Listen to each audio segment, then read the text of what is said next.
முதல்வர் பேசும்பொழுது அடிக்கடி சொல்லிக்கிட்டே இருப்பாரு, எங்களுக்கு வந்து இந்தியா கூடலாம் போட்டியே கிடையாது, உலக நாடுகள் கூட தான் எங்களுக்கு போட்டி அப்படின்னு சொல்லி முதல்வர் வந்து சொல்லியிருந்தாரு. அப்போ எங்களுக்கு புரியல, இப்போதான் புரியுது. கே.என். நேரு அவர்களோட இந்த லஞ்ச ஊழல் வழக்கில் வந்து இடி 3 முறை வந்து நோட்டீஸ் அனுப்பியுமே எந்த நடவடிக்கையுமே எடுக்கப்படலை அப்படின்றத வந்து நம்ம தொடர்ந்து பார்த்துக்கிட்டே இருந்தோம். இதற்காக ஏடிஎம்கேவை சேர்ந்த இன்பதுரை அவர்கள் வந்து ஒரு கேஸ் போட்டிருந்தாரு. அதில் நேற்று தீர்ப்பு வழங்கியிருக்கு நீதிமன்றத்தில். என்ன சொல்லியிருக்காங்கன்னா, தெளிவான ஆதாரங்களோட அமலாக்கத்துறை கடிதம் அனுப்பியும் ஏன் இன்னும் நடவடிக்கை எடுக்கலை அப்படின்னு சொல்லி கோர்ட் அவங்கள கேள்வி கேட்டிருக்கு. நீங்கள் இதில் இப்போ பாருங்கள், இவங்க ஆட்சி இந்த 4.25 வருஷம் அவ்வளோதான், இந்த 2 மாதத்தில் ஆட்சியே முடிய போகுது. இதில் இவங்க என்ன பண்ணியிருக்காங்க அப்படின்னா, கே.என். நேரு அவர்களுக்கு கீழே இருக்கிற குடிநீர் வழங்கல் மற்றும் நகராட்சி நிர்வாகத்துக்கு வேலைவாய்ப்பு வழங்குறதுகளுக்காக கிட்டத்தட்ட 888 கோடி ரூபாய் வந்து லஞ்சம் பெற்றிருக்காரு அப்படின்னு சொல்லி அது ஒரு கேஸ். அடுத்ததா டெண்டர் வழங்குறதுல, ஒப்பந்தம் வழங்குறத முன்கூட்டியே வந்து ஃபிக்ஸ் பண்ணி வச்சுட்டு அதில் ஊழல் பண்ணுறதுல அதில் 1020 கோடி ரூபாய். அடுத்ததா வேலையில் இருக்கிறவங்களுக்கு டிரான்ஸ்ஃபர் வேணும் அப்படின்னா அதுக்கு ஒரு 365 கோடி ரூபாய். இப்படி கிட்டத்தட்ட 2300 கோடி ரூபாய் கணக்கில் தெரிஞ்சது.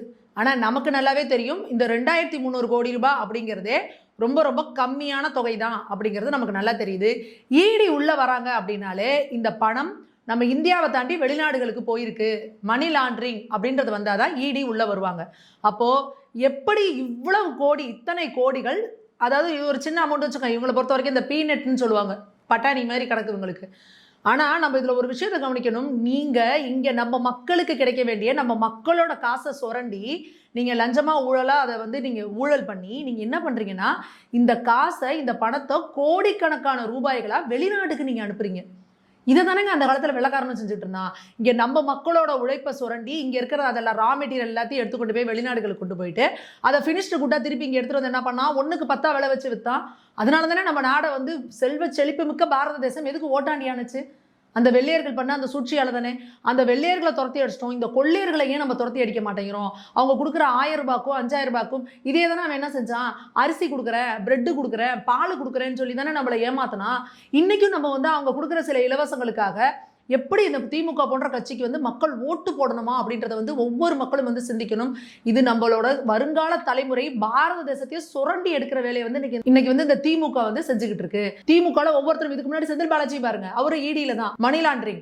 அதே போல இவர் முதல்வர் அவர்கள் வந்து வெளிநாட்டு பயணம் போயிட்டு வந்தது மேலே கேள்வி கேட்கிறாங்க.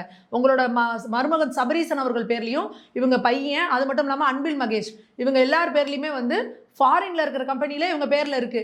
அப்போ இப்படி இவ்வளோ விஷயங்கள் வெளியே வரும்பொழுது இவங்க என்ன பண்ணுறாங்கன்னா, இப்போதைக்கு இந்த பிரச்சனையை ஒத்தி போட்டால் போதும், நம்ம கோர்ட்டில் போயிட்டோம்னா அது வருஷ கணக்கில் இழுத்துட்டு போகும், அது வர்றப்ப பார்த்துக்கலாம் அப்படின்றது ஒரு மெத்தன போக்கில் நம்மளை என்ன செஞ்சிட முடியும் அப்படின்ற ஒரு ஆணவத்திலையும் மமதையிலையும் தான் இந்த திமுக அரசு முழுக்க முழுக்க இருக்குது. அப்போ இடி 3 முறை வந்து பொறுப்பு டிஜிபிக்கும் அங்கே தலைமைச் செயலருக்கும் கடிதம் எழுதினதுக்கு அப்புறமும் ஏன் வந்து அவர் மேலே எஃப்ஐஆர் ஃபைல் பண்ணல? உங்கள் மேலே தப்பு இல்லைன்னா நீங்கள் எஃப்ஐஆர் ஃபைல் பண்ண வேண்டியதானங்க. எஃப்ஐஆர் ஃபைல் பண்ணிட்டேன், நீங்கள் எங்களுக்கு ப்ரூவ் பண்ணுங்க அப்படின்னு சொல்லிட்டு போக வேண்டியதானங்க. ஏங்க நீங்கள் எஃப்ஐஆரே ஃபைல் பண்ணாமல் இருக்கீங்க? அப்போ முதல்வருக்கும் தெரிஞ்சிருக்கா இந்த விஷயம்? அப்போ முதல்வரும் இதுக்கு வந்து உடன்பட்டு போறாரா? முதல்வரோட உடன்பாட்டில் தான் இந்த ஊழல்லாம் நடந்ததா அப்படிங்கிற கேள்வி நமக்கு எழுதா இல்லையா? நேத்து தனியார் யூடியூப் சேனல் வச்சிருக்கிற மாரிதாஸ் அப்படிங்கிறவர் வந்து அவ்வளவு ஆதாரங்களை வெளியிட்டு இருக்கிறாரு. அதுல எப்படி வந்து அந்த குடும்பம் நேரு அவர்களுக்கு கீழே இருக்கிற அவரோட தம்பி, அவர் கூட இருக்கிற ஒருத்தர் வந்து இங்க ஆட்சியில் இருக்கிற அத்தனை பேர் கூடயும் தொடர்பில் இருக்காங்க. ஐஏஎஸ், பழைய ஐஎஃப்எஸ் இவங்க கூட தொடர்பில் இருக்காங்க. இது மட்டும் இல்லாமல் திமுகவோட தலைமை குடும்பத்து கூட, அவரோட மருமகன் சபரீசன் கூட, அது மட்டும் இல்லாமல் அவங்க மனைவி துர்கா ஸ்டாலின் அம்மையார் கூட, இப்படி பல பேர் கூட அவங்க எப்படி வந்து லிங்க்ல இருக்காங்க, அவங்க கம்யூனிகேட் பண்ணுறாங்க. அதே போல் சினிமாவில் வர மாதிரி இந்த நம்ம சீரியஸாக சொல்லணும்னா நீங்கள் சிவாஜி படத்தை சொல்லலாம், காமெடியாக சொல்கிறதுனா எஸ்வி சேகர் சொல்லுவாங்களா, இந்த 10 ரூபா நோட்டை எடுத்துகிட்டு போயிட்டு ஏதாவது ஒரு கோட் வேர்டு சொன்னோம்னா கொடுக்குறோம் அப்படின்ற மாதிரி ஒவ்வொரு முறையும் நூற்றுக்கணக்கான கோடிகள், அதாவது ஒரு நாளைக்கு 100 கோடி, 150 கோடி, 200 கோடின்னு இவங்க ஒரு இடத்துல அமௌண்ட்டை கொடுத்துட்டு அதுக்கு ஒரு 10 ரூபா நோட்டை கோடாக வச்சு அந்த 10 ரூபா நோட்டில் வர நம்பரை வச்சு அதை வந்து வாட்ஸ்அப்பில் அனுப்புகிறாங்க. அதை திரும்ப அவங்க அங்கே போய் காட்டாங்கன்னா அவங்களுக்கு அந்த பணம் வந்து கிரெடிட் ஆகுது. இந்த மாதிரி விஞ்ஞான ஊழல், நூதனமான ஊழல் பண்ணுறது, மக்களை எப்படி சுரண்டுறது, மக்களை எப்படி கொள்ளையடிக்கிறது, இதை விலைக்கு சொன்னால் கூட மக்களுக்கு புரியாத அளவுக்கு என்னப்பா இவங்க பண்ணுறாங்கன்னு புரியலையேங்கிற அளவுக்கு இன்னைக்கு அட்வான்ஸ் லெவலில் வந்து இந்த திமுக வந்து ஊழலை பண்ணிட்டு இருக்கு. இது எல்லாத்தையும் அப்பட்டமாக அவர் வந்து எடுத்து அவரோட அந்த வீடியோ வீடியோவில் போட்டிருக்காரு. அந்த படங்களையும் நான் வந்து இதில் இணைக்கிறேன், அதை நீங்கள் பாருங்கள். இது மட்டும் இல்லாமல் டெண்டர் விடுறது அப்படின்னா என்னங்க? டெண்டர்னா இந்த ஒரு ப்ராஜெக்ட் வருது அப்படின்னா அதில் யார் யாரெல்லாம் என்னால் இவ்வளோ ரேட்டு கொடுக்க முடியுமோ கொடுப்பாங்க. அதில் யார் லீஸ்ட்டாக கொடுக்குறாங்களோ, யார் நல்ல பெஸ்ட் ஆப்ஷன் கொடுக்குறாங்களோ அவங்களுக்கு கொடுப்பாங்க. ஆனால் இந்த டெண்டர்லாம் முன்கூட்டியே இவங்க எல்லாம் ஃபிக்ஸ் பண்ணி வச்சுக்கிட்டு இவங்க இவ்வளோ அமௌண்ட் ஆல்ரெடி கொடுத்துட்டாங்க, இந்த டெண்டருக்கு இத்தனை கோடி ப்ராஜெக்ட்னா அதுக்கு இத்தனை கோடி எனக்கு அமௌண்ட் கைக்கு வந்துருச்சு, இவங்களுக்கு ஃபிக்ஸ் பண்ணுங்கன்னு சொல்லி முன்கூட்டியே வந்து இது பண்ணுறாங்க. அப்போது ஒரு நகராட்சியிலையும் மாநகராட்சியிலையும் நீங்கள் அந்த மாதிரி நடக்கிற ஒரு ரோடு போடுறதாகட்டும், ஒரு பஸ் ஸ்டாண்ட் ஆகட்டும், ஒரு பாலம் கட்டுறதாகட்டும், நீங்கள் 10 கோடி ரூபா ப்ராஜெக்டில் 2 கோடி நீங்கள் ஆல்ரெடி வாங்கிடுறீங்க. இது மட்டும் இல்லாமல் எத்தனை இடத்துல அவங்க கவனிக்கணும் அப்படின்னா, அப்போ அது எப்படி தரமான சாலைகளாகவும் தரமான பாலங்களும் எப்படி தரமாக எல்லாம் இருக்கும்? தரமான பஸ் ஸ்டாண்டு இங்கே நகராட்சியில் இருக்க எல்லாமே எப்படி இருக்கும்? நகராட்சி கட்டிடங்கள்லாம் எந்த லட்சணமாக இருக்கும்? இப்படி எல்லா இடத்துலையும் கமிஷன் கமிஷன் கமிஷன். இதில் இன்னும் கொடுமை என்னன்னா, இந்த ஆளுங்கட்சியில் பொறுப்பில் இருக்கவங்களாம் அவங்க லெட்டர் ஹெட்டில் கேள்வி கேட்குறாங்க. லெட்டர் ஹெட்டில் போட்டு எங்கங்க எனக்கு வந்து அமௌண்ட் இன்னும் வரல, எனக்கு இத்தனை கோடி இத்தனை லட்சம் 35 லட்சம் வரல அப்படின்னு சொல்லி ஒருத்தர் கேட்குறாரு. சாதாரணமாக இன்னைக்கு ஒரு சாமானிய மனுஷன் தமிழ்நாட்டில் பாருங்கள், ஒரு மிடில் கிளாஸில் இருக்கிற ஒருத்தவங்க ஒரு மாதம் முழுக்க உயிரை கொடுத்து உழைச்சி சம்பாரிச்சா 25,000மோ 30,000மோ இல்லை அதிகபட்சம் 50,000மோ சம்பாதிக்கிறாங்க. அதுக்கு ஒரு நாளைக்கு தன்னோட ரத்தத்தை வேர்வையாக சிந்தி அவங்க உழைக்க வேண்டியதாக இருக்குது. ஆனால் இந்த கொள்ளை கூட்டம் பார்த்தீங்கன்னா ரொம்ப சர்வசாதாரணமாக ஒரு நாளைக்கு லட்சக்கணக்கில், ஒரு நாளைக்கு கோடி கணக்கில், ஒரு நாளைக்கு 150 கோடி நீங்கள் நினச்சி பாருங்கள். அப்போது இவர் ஒரே ஒரு இதில் மட்டும் பார்த்தீங்கன்னா 1020 கோடி இந்த டெண்டர் முறைகேடில் மட்டும் வெளியே வந்திருக்கு. அப்போது இந்த காசெல்லாம் யாரோட காசுங்க? நம்மளோட காசு தானே. இப்போ நீங்கள் யோசிச்சு பாருங்க, இவங்க இதெல்லாம் யார்கிட்ட இருந்து வாங்குறாங்க? அந்த டெண்டர் கொடுக்குறவங்ககிட்ட இருந்து வாங்குறாங்க. இந்த டெண்டர் கொடுக்குறவங்க என்ன பண்ணுறான்? இது எல்லாத்தையும் நமக்கு தான் பிரச்சனை பண்ணி திரும்ப அந்த கட்டடம் இடிஞ்சு விழுந்துச்சுன்னா திருப்பி இன்னொரு டெண்டர் விடுவாங்க. ஏன்டா இந்த கட்டடத்தை நீ தப்பாக கட்டியிருக்க, உனக்கு கொடுத்துருக்க இந்த டைம் என்ன, ஒரு கட்டிடம் கட்டணும் அப்படின்னா இதோட லைஃப் டைம் என்னன்னு அதை திரும்ப கூப்பிட்டு அவங்கள பார்க்கறதில்ல. நீங்கள் ரோடு போடுறதுலையும் பாருங்க அப்படிதான். இன்னைக்கு பல இடங்களில் பாருங்க தார் ரோட பேப்பர் மாதிரி சுருட்டி எடுக்கிறாங்க. அப்போது நம்ம மக்கள் என்ன நினைக்கிறோம்? இது கவர்மெண்ட் பண்ணுது, கவர்மெண்ட்டோட வேலைன்னு நினைக்கிறோம். நம்மளோட வரி காசு திரும்ப அந்த டெண்டர் விடும்போது அந்த காசை எங்கேருந்து எடுக்கிறாங்க? நம்மளோட காசுலேருந்து வாங்குறாங்க. இப்போ பாருங்க, நேற்று சென்னை மாநகராட்சியோட இப்போ பட்ஜெட் வெளியிட்டிருக்கிறாங்க. அந்த மாநகராட்சி கூட்டத்தில் போய் பாருங்க என்ன நடந்துட்டு இருக்குன்னு. பற்றாக்குறை, எங்கே போனாலும் பற்றாக்குறை பற்றாக்குறை, டெபிசிட் பட்ஜெட். ஆனால் இங்கே இருக்கிற அமைச்சர்கள் எம்எல்ஏக்கள்லாம் பற்றாக்குறையிலே இருக்காங்க. எல்லாம் 1000 கோடி 2000 கோடி 5000 கோடி. இதற்கு முன்னாடி டாஸ்மாக் ஊழல் சொல்லி பார்த்தோம் பார்த்தீங்களா, அதுக்கு 1000 கோடி செந்தில் பாலாஜி அவர்கள் மேலே. இப்படி எதை எடுத்தாலுமே எதுவுமே 1000 கோடிக்கு கீழே கிடையாது. அப்போது இத்தனை 1000 கோடிகள் செழிப்பாக இங்கே இருக்கிற தமிழ்நாடு ஏன் இப்படி இத்தனை லட்சம் கோடி கடனில் போயிட்டு இருக்கு அப்படின்னா, இந்த பணம் எல்லாம் முதல வாய்க்குள்ளே போன மாதிரி இந்த ஊழல் பெருச்சாளிகள் வாய்க்குள்ளே போயிட்டு இருக்கு. தமிழக மக்கள் இன்னைக்கு தவிச்சுக்கிட்டு இருக்காங்க. கடுமையான வரியை நீங்கள் ஏற்றி வச்சிருக்கீங்க, விலைவாசி ஏற்றம், எதுலேயுமே எல்லா பிரச்சனை, கஞ்சா போதை, இப்படி எல்லா வகையிலையும் மக்களுக்கு பிரச்சனைகளை மட்டுமே கொடுத்துக்கிட்டு இருக்க இந்த ஒரு திமுக அரசு, அதுவும் குறிப்பாக இந்த லஞ்சம் ஊழல் அப்படிங்கிறத பொதுமக்கள் எந்த இடத்துலையும் அதை ஏற்றுக்கவே கூடாது. இதை யாரோ எங்கேயோ அடிச்சுட்டு போகிறாங்க இல்லாமல் ஒவ்வொன்றும் நம்ம சட்டப்பையிலேருந்து உருவுறாங்க அப்படின்றத பொதுமக்கள் உணர்ந்துக்கணும். அதுதான் நமக்கு கிடைக்கக்கூடியது. கோர்ட் இதுக்கு அவர் மேலே வழக்கு பதியணும் அப்படின்னு சொல்லியிருக்கிறது வரவேற்கத்தக்கது. இதில் நம்ம இன்னொரு விஷயத்தையும் பார்க்கலாம். இப்போ திருச்சியில் அங்கே அன்பில் மகேஷ் அவர்களுக்கும் நேரு அவர்களுக்கும் எப்படி ஒரு கோல்டு வாரில் பனிப்போர்லாம் கிடையாது, நேரடியான வாரே நடந்துகிட்டு இருக்கு. இப்போ மகேஷ் அவர்கள் அண்ணன் எப்போ போவான், திண்ணை எப்போ காலியாகும்னு சொல்லிட்டு பார்த்துட்டு இருக்கிறாரு. இப்போ நேரு அவர்களை கைது செய்ய போறாங்க அப்படின்ற தகவல் எஃப்ஐஆர் ஃபைல் பண்ணப்பட்டுட்டா நேரு அவர்கள் கைது செய்யப்படலாம். எப்படி செந்தில் பாலாஜி அவர்கள் இருந்தாரோ அது போல நேரு அவர்களும் கைது செய்யப்படலாம். அப்படிங்கிறப்போ அன்பில் மகேஷ் பயங்கர கொண்டாட்டத்தில் இருக்காரு. அப்போ நேரு அவர்கள் மட்டும் கைது செய்யப்படுவாரானா? கிடையாது. அவரோடு கூட ஏன்னா மாட்டியிருக்க டாக்குமெண்ட்ஸ் எல்லாமே அந்த வாட்ஸ்அப் கான்வர்சேஷன் எல்லாம் பார்த்தீங்கன்னா அங்கே திமுகவோட தலைமை குடும்பத்திலிருந்து திமுகவில் இருக்க பல பெரிய தலைகள் இதுக்குள்ளே இன்வால்வ் ஆகுது. அப்படிங்கிறப்போ நிறைய ஐபிஎஸ் ஆஃபீஸர்கள்லேருந்து ஐஏஎஸ் ஆஃபீஸர்கள், நிறைய கவர்மெண்ட்டில் அஃபீஷியல்ஸில் இருக்கிறவங்க, திமுக தலைமை குடும்பத்தில் இருக்கவங்கன்னு பல பேர் இதில் கைதாகலாம் அப்படிங்கிறது ஒரு பெரிய தகவலாக இருக்குது. எப்படி இடி எப்போவுமே அவங்களோட வேலைகளை கண்ணும் கருத்துமா முழுக்க முழு ஆதாரங்களோட மட்டும்தான் இடி இறங்குவாங்க. வழக்கம் போல திமுக என்ன சொல்லுவாங்க அப்படின்னா, இது வந்து அரசியல் காழ்ப்புணர்ச்சி, அரசியல் பழிவாங்கும் நடவடிக்கை அப்படின்லாம் சொல்றாங்க.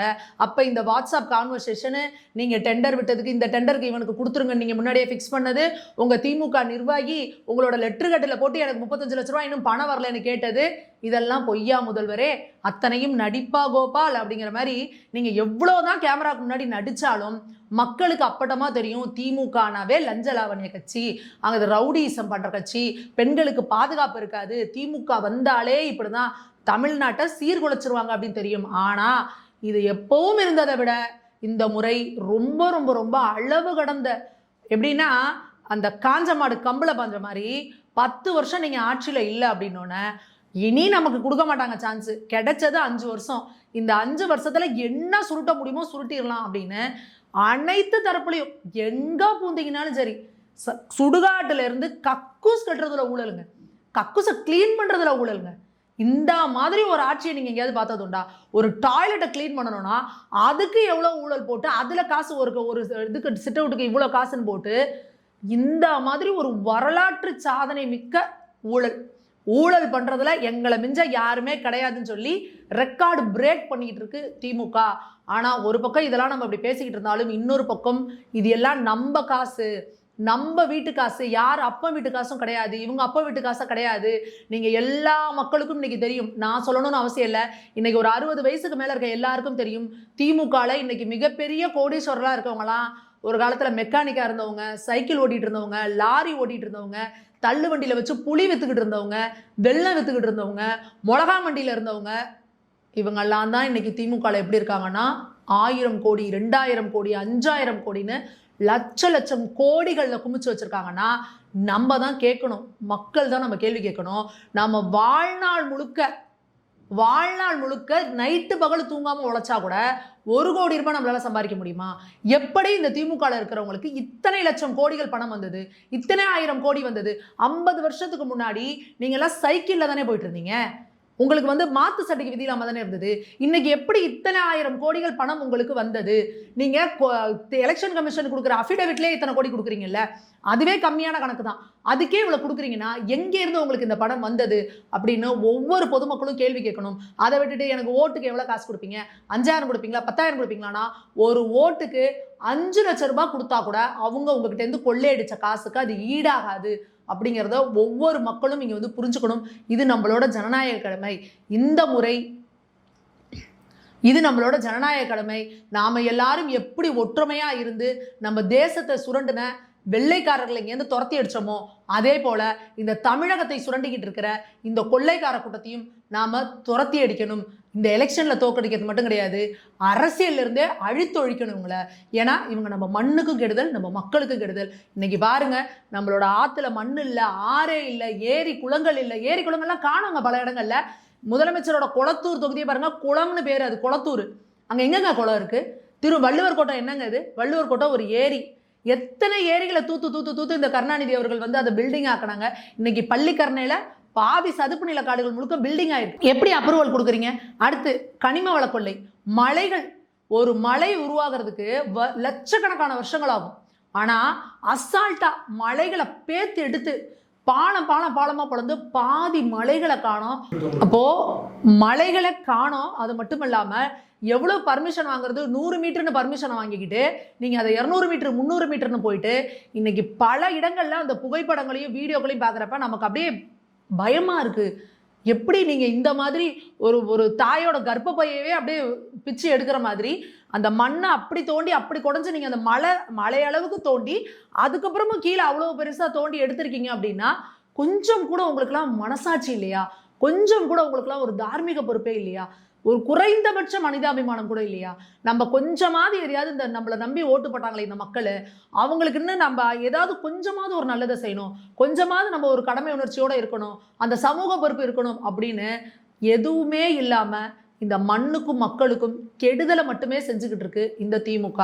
அப்போ இந்த திமுகவுக்கு ஓட்டு போடுறதுக்கு முன்னாடி ஒவ்வொரு மக்களும் சிந்திக்கணும். இந்த திமுகவுக்கு நம்ம போடுற ஓட்டு அப்படின்னு அந்த பட்டனை நீங்க அமுக்க போறப்ப உங்க பெண் குழந்தைகளோட கதறல் சத்தம் கேட்கணும்.